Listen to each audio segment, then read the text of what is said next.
A1 recording studio Sunil राज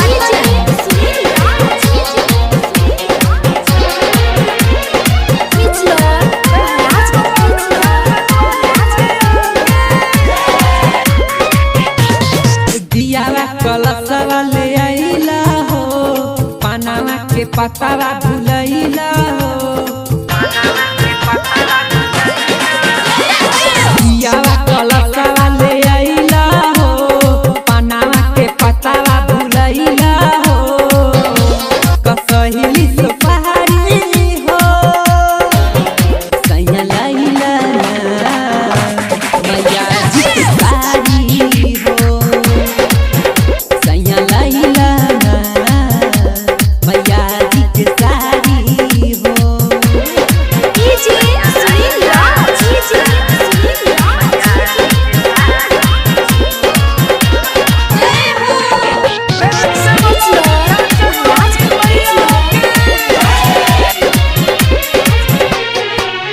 कैसे करब हम माही के पूजाई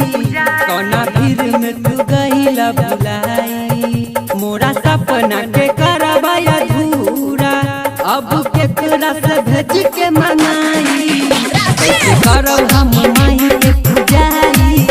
कौना भीड़ में तू गईला भुलाई दूधवो पीरावला तू गहिया के खुश कैसे करी दे दी मैया के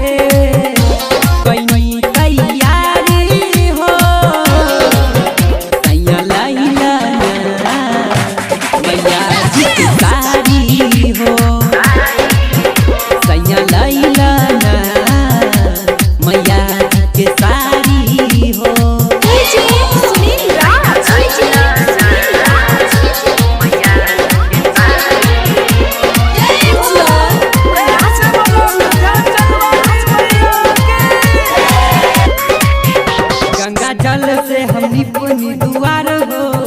पूजा पाठ सब करी परिवार हो जाने घर के लोग पूजा के सामानवा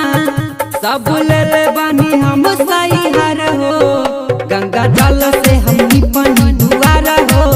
पूजा पाठ सब करी परिवार हो हुआ में बतिहार बोर के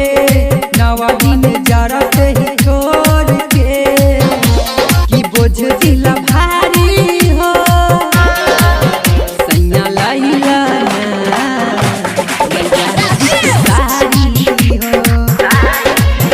सैया लैला मैया जी के साड़ी हो सुनील राज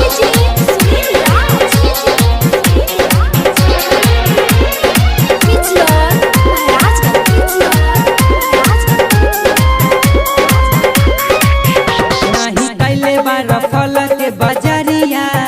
घर से गई रहल के 2000 दुर्गा चालीसा के किनली है किताब पढ़े के रहल साझा भोर